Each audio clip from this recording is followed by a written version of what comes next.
बहू, अब तुम शादीशुदा हो, हॉस्टल में रहने वाली लड़की नहीं। भाभी, आपने सूटकेस पैक कर लिया? इसमें तो केवल भैया के कपड़े रखे हैं। आपने अपने कपड़े नहीं रखे? भैया अकेले जा रहे हैं क्या हनीमून पर? शिवानी ने हंसते हुए अपनी नई नवेली भाभी विनीता से कहा। दीदी, मम्मी ने मेरा सूटकेस पहले ही पैक करवा दिया था, जिससे मुझे इस समय पैकिंग में ज़्यादा समय न लगे। विनीता ने धीरे से कहा। समधन जी तो बहुत स्मार्ट निकली। हमें भी तो दिखाओ ज़रा अपना सूटकेस। क्या क्या रखा तुम्हारी मम्मी ने? कमरे में आते हुए अर्चना जी बोली। विनीता कुछ कहती इससे पहले ही अर्चना जी और शिवानी ने उसका सूटकेस उठाया और उसे खोलकर बैठ गई। एक एक करके सारा सामान बाहर निकाल दिया।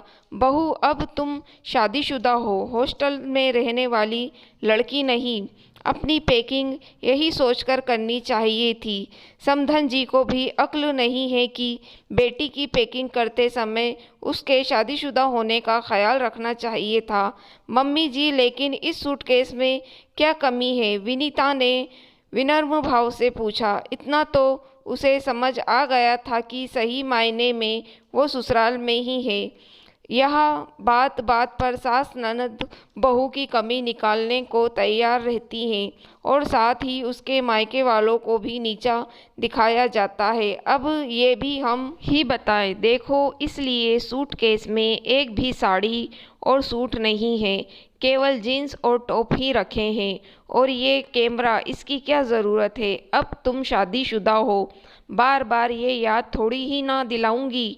ये हेड और गूगल और जूते शादीशुदा औरतों पर अच्छे नहीं लगते। बहुत हो गया हॉस्टल के हिसाब से रहना, अब घर के हिसाब से रहना सीख लो। और ये सब क्या है? तुम्हारा सूटकेस अलग और समीर का सूटकेस अलग क्यों पैक करना? इतने सारे कपड़े लेकर जाने की क्या ज़रूरत? कहीं खो गए तो एक हिसाब सूटकेस में दोनों के कपड़े रख लो। अर्चना जी मुंह बनाकर बोलती रही। मम्मी, ये टॉप मुझे बहुत अच्छे लग रहे हैं, क्या मैं ले लूं? विनीता के 2 टॉप उठाकर शिवानी बोली। हाँ हाँ, क्यों नहीं? अब बहू तो ये सब कपड़े पहनेगी नहीं तो क्या होगा उनका? तू जी जो पसंद आए वो ले ले। अर्चना जी खुश होते हुए बोली। माफ़ कीजिए मम्मी जी। विनीता ने शिवानी के हाथ से दोनों टॉप ले लिए। ये कपड़े मैंने समीर की पसंद पूछकर स्पेशल हनीमून के लिए खरीदे हैं। मैं अपने कपड़े किसी और को नहीं दे सकती।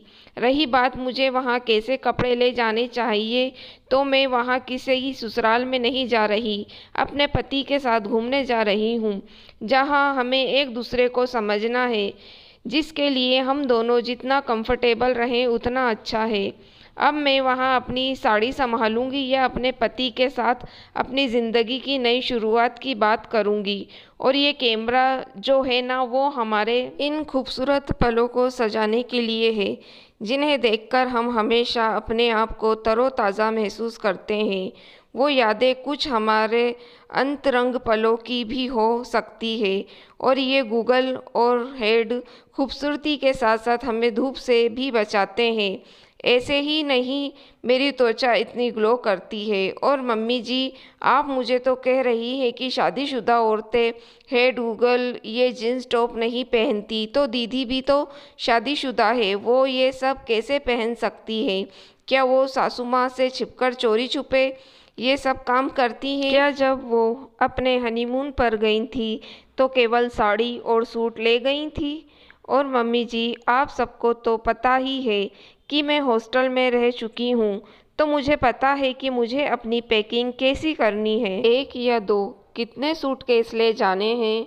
हॉस्टल में तो मेरे कोई कपड़े नहीं खोए। मैं भी आज के ज़माने की स्मार्ट लड़की हूँ, सही गलत सब समझती हूँ।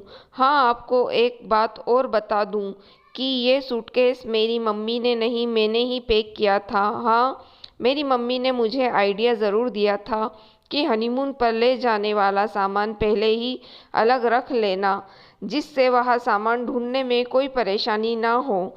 मैं अपना सामान अपने आप मैनेज कर सकती हूँ। बहुत देर से चुपचाप सास ननद की बात सुनती विनीता और ज़्यादा न सुन सकी और उसने अपनी सास को अपने मन की बात कह दी। विनीता की बात सुनकर अर्चना जी और शिवानी का मुंह उतर गया, लेकिन उन्हें समझ आ गया था कि बहू पर रौब चलाने के उनके कोई बहाने नहीं चलेंगे, क्योंकि आजकल की लड़कियां समझदार है। जैसे ननद को खुली छूट मिली हो, वैसी उन्हें भी चाहिए। अपने घर के रिवाज के नाम पर बहानेबाजी करने से कुछ भी हासिल नहीं होगा। हाँ, बहू की नज़रों में खुद को गिरा ज़रूर लेंगे। इससे अच्छा है बहू को भी इंसान समझा जाए, जिससे उसके मन में हमारे लिए सम्मान बना रहे।